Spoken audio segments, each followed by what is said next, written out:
your host, Majaro. What is up, my tribal people? Welcome back to the YouTube channel. I'm your tribal chief, Majaro, aka Image. I already know what I'm going to say. Make sure you like, comment, and subscribe to kind of grow the community. And by sharing this with your friends and family, that goes a long way in helping us do that. Now, let's get into the video. Whoa.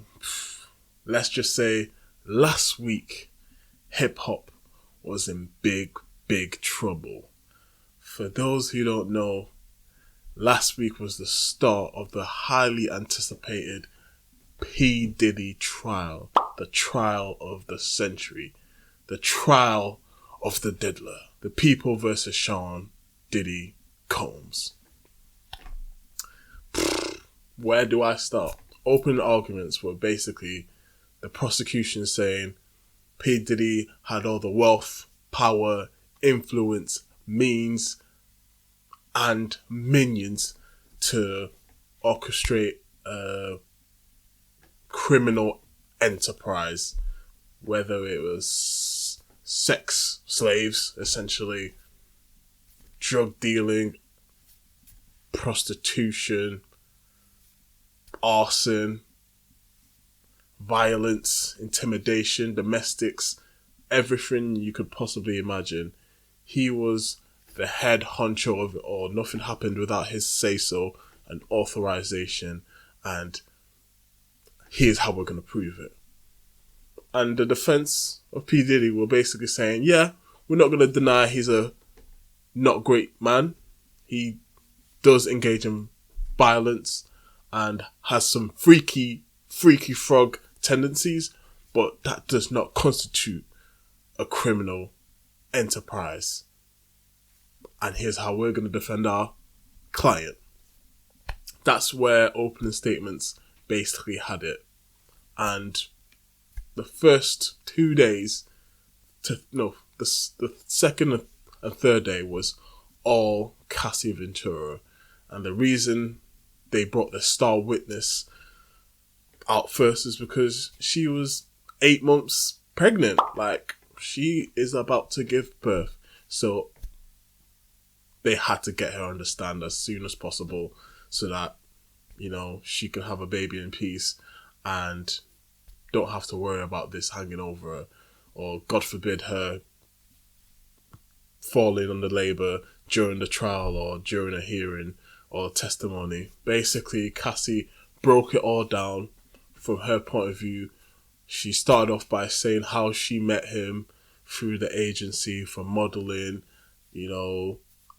how did she know about him? She knew, she knew who he was just through general knowledge of the industry, and it would have been nice to get to know him as a person, as a businessman, and then being invited to parties, being invited to shows, to work, and then getting to know him personally, getting signed to his label for 10 albums, but she only did one. So that was just one of the ways he was able to control her. That's just the beginning. On her 21st birthday, I believe, that's when, he kissed her and, then started to approach her and pursue her. And then they got into a relationship. She was with someone at the time, but obviously when P. Diddy comes a calling, that's when you come answering. So they started seeing each other. First 2 years were hush, under the wraps. He didn't really want to go public. He had a lot of things going on at the time, I assumed, with his baby mama and other dramas involving him. So he decided, let's not go public yet. But then she said after those, couple of, years were nice. They were good. They were, I was able to live a life of luxury and, it was beautiful. But then he started to suggest things and started to talk about voyeurism and him getting off on watching other people in the bedroom. That's where he introduced her into the swinger lifestyle, and that's when he would say, let's do this, let's do this and do that. And she broke down what a freak off was, what it entailed, how long it would be, what would be needed to prepare herself. You know, she needed to get her nails done, bikini waxes, had to get nails and hair done a certain way, had to be shaven, you know, and then he would get the escorts and he would book the rooms and get people to get everything that they needed. And then he would say, you know, the first time they did it, he would say, you know, I'm just going to sit back and I'm just going to watch you guys. She would introduce the escort in and say, don't worry about him. He's not, you know, homosexual or anything. He just likes to watch and he's just not going to touch you. He's going to stay there and watch. So then her and the escort would get into it, and then he would direct them like it was a music video. He would have the lights made a certain way, candles, have baby oil on demand, like whole tubs and bottles. Like he would want them to be glistening, and if they were too dry, he'd have to reapply. And of course, doing all this is going to ruin the hotel. That's why the hotel would charge him so much, and he would just pay it because he was getting his rocks off. Some of the details are crazy because at the start, he would handle all the details and who was coming, what escorts we getting, where we're going, but then he eventually handed it off to her. So basically, that was her full-time job. That was one of the things that she would do majority of the time. There was no time for her to record any music because she would need to prepare for the freak-offs. There was no time to think about modeling or endorsements or movie career. There was no time for that. It was 3 freak-offs a week. And she said these freak-offs were just that one moment. The session was a whole freak-off. There'll be loads of different sessions within the freak-off. There could be 3 sessions in a freak-off lasting the whole night. She said one of the longest ones were 90 plus hours. That's crazy. That's wild. She would say she would have to get high off whatever was on supply, whether it was cocaine, ketamine, LSD, opioids. That's how she got hooked. She would get supply off him, and if he didn't have a supply, you know, he would procure the supplies or get someone else to do it. At one point, she was so addicted to them, he would literally say to all the dealers, like, you can't be selling to Cassie no more. Put the stop to it. She needs to chill out or whatever. And of course, these freaky stuff won't happen with a little bit of domestics. You know, you're not doing it right. You know, you can't say no to a freak off. Who do you think you are? Or, you know, in the everyday life, that whatever small time they would have with each other, because this is P. Diddy after all. He's a CEO of loads of incorporations and he's a business mogul, tycoon type guy. So his day to day was busy during the day. So she said one of the things that would actually make us have some quality time together would be the freak-offs. She said, after a while, I just grew to accept it. And I thought that's all I was good for, because that's the only time I can actually spend with him. Being freaked off and run through by like 4 or 5 escorts in a whole freak-off. Crazy, you know. Not only her coming out and telling us the nitty-gritty details, you know, we got details from security guy who was on duty on that infamous CCTV camera footage of P. Diddy beating her head in. The escorts will testify to the encounters and being travelled and paid, you know, and the whole logistics of how many people were doing this at any session. There'll be guys coming in and out. Pause. No pun intended. There'll be loads of moving parts, let's say. And he would, you know, see the domestic violence against Cassie, and he grew to feel sorry for her and felt like, you know, they were actually friends in some twisted way, and would message her on a sly on occasions, you know, just checking in on her. And there was one time where P did beat her so bad that my man couldn't perform. He was like, yo, I've just heard and witnessed what I can't do it. And he would have to be moved on. Like this, there's just actually so much to cover. It's actually crazy.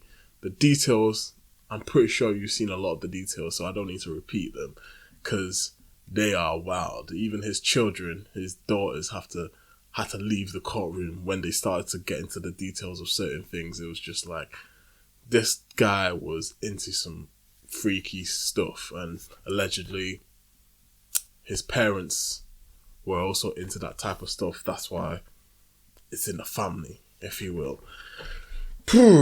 Like, crazy. I feel for Cassie. Imagine being 8 months pregnant and obviously you wanting to have some justice for yourself and put P. Diddy away. You take upon yourself to be the star witness and tell every little detail about your relationship, how much you love them, all the ups and downs, all the missteps, all the mistakes you made or stuff that you regret, and wanting to get married to that person, doing all these free calls because you believed that's what he wanted, and then you realizing I'm being taken advantage. The things I initially would have wanted from this relationship, as in family, I'm not getting. I believe that I was worth at least being an artist for him, only to find out he's not really gonna push you. Like, last time he pushed an artist that he was with was J-Lo, and look at how that turned out for him. He didn't really appreciate her stardom overshining him, and people always asking about J-Lo, and P. Diddy being pushed to the side. So when that situation ended with J-Lo, he was like, hey, next person I'm with, I might say she can be an artist, but I'm not really gonna push her. A 10 album contract, and you only released 1 album, and the single was good, and I didn't really hear the album, but I'm assuming they could have done a lot more for her in the album. But that's neither here or there. Imagine being her partner, who's the father of her 3 kids now, having to listen to essentially all the historical freak-off sessions from her and Diddy, and the graphical details, not only from her, but from the defense, trying to make her out to be a complicit and willing participant in it, as if she was also just as into it as Diddy was. She says she did it because she loved him, and I can see that. I can see all these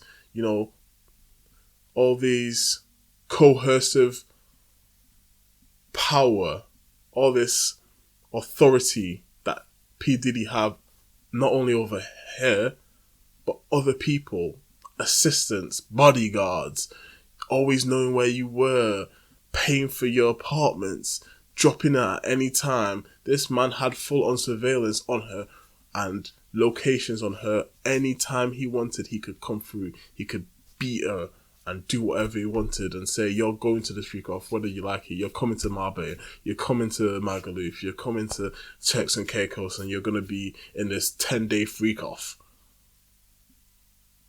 And you can't say anything because you've moved, you've uprooted your life, you've settled in with this guy, you're still have this idea of, we're going to get married, I'm going to be Mrs. Sean Diddy Combs one day.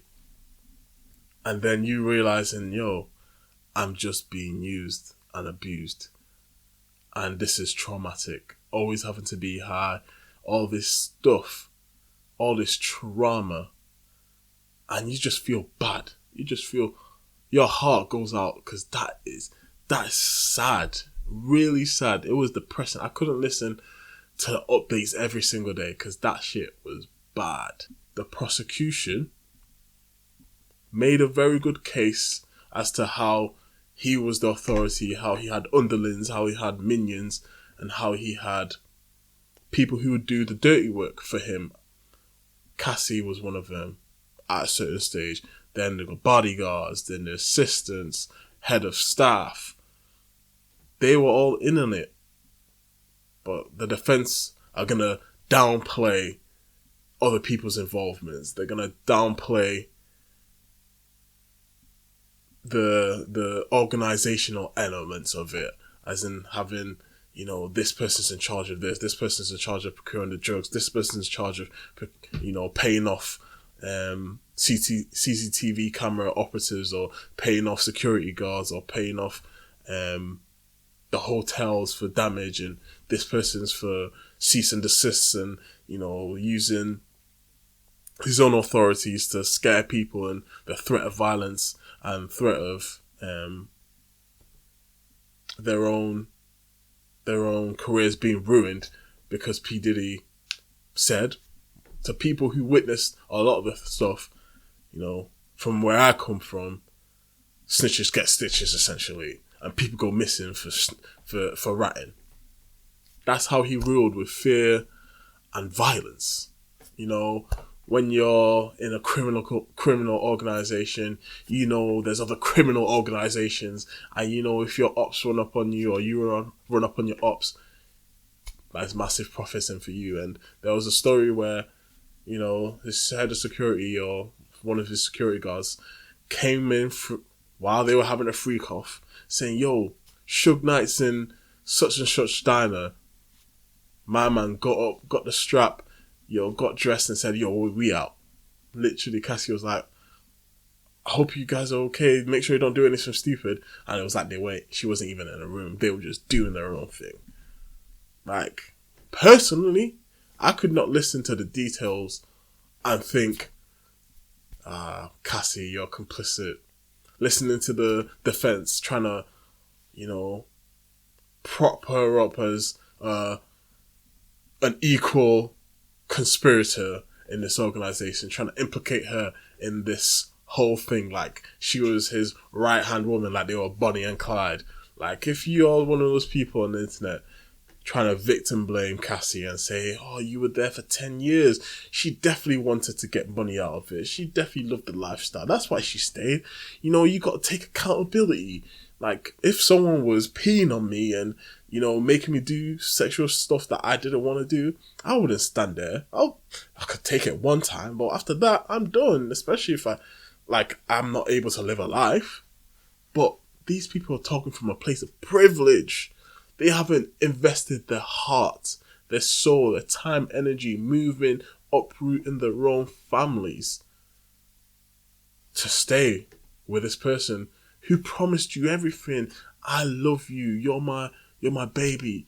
We're gonna take over the world. We're gonna be Bonnie and Clyde. I'm gonna make you the biggest star ever."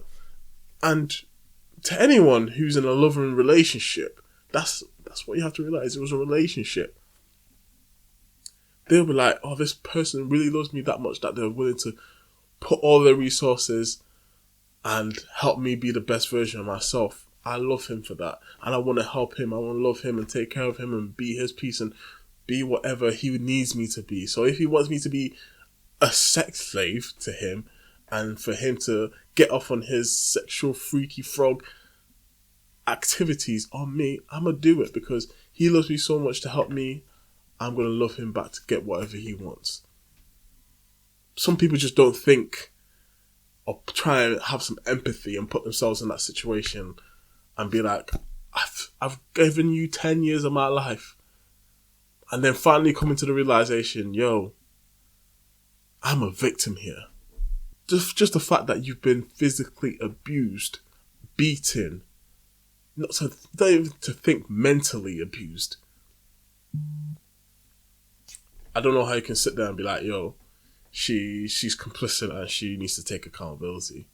She's taking accountability now by telling the truth and saying, yo, this shit was fucked up. And there's going to be more to come. This is scheduled for 8 to 10 weeks. There's going to be daily updates. I would love to do a video a day, but yo, I ain't got that time. There's just so much to cover, so many details, but I'll do my best. I'll do my best because this is just the tip of the iceberg. Like, I can only think of how the jury are taking in all this, because to us who pay attention, we were bringing in all our extra knowledge of, him abusing, potentially Justin Bieber, his beef with, Tupac and Biggie involvement in the Dare deaths, his beef with Suge Knight and all his other altercations and criminalities in the past, all his beef with other artists, and you know, all the other stuff around P. Diddy. They're being asked to throw that to the side and just focus on the details of this case. What you hear in this courtroom. I could not imagine not being allowed to look at my phone for 10 weeks, because if you go to your timeline in New York, I think that's where it's at, mate, it's going to be all Diddy. Courtroom was packed. Courtroom was packed up. So you already know, if you even sniff Instagram, sniff TikTok, Twitter, YouTube, you're going to be biased already. There's going to be people saying he's this or she's that, she's complicit, he's the devil. Like, as a jury, you have to be off the grid. These guys are going to be locked up in their hotel rooms for the next 10 weeks. A whole 10 weeks of your life dedicated to listen to these freak off tapes and all the details. Oh, man, it's tough. Personally, I want him to be convicted on everything, because in my eyes, the evidence speaks for itself. The evidence speaks for itself. But let me know what you think in the comments below. Let me know what you think. Do you think, Cassie should take accountability and she was a willing participant? Or do you believe P. Diddy had all the power, had all the wealth? The age gap is crazy. He needs to get gone. He needs to get buried underneath the grave. Let me know in the comments below. And as always, make sure you like, comment, and subscribe. And I'll see you guys on the next one. Peace. I be kidding on my foes, even though I got it all on my own. Success sweet.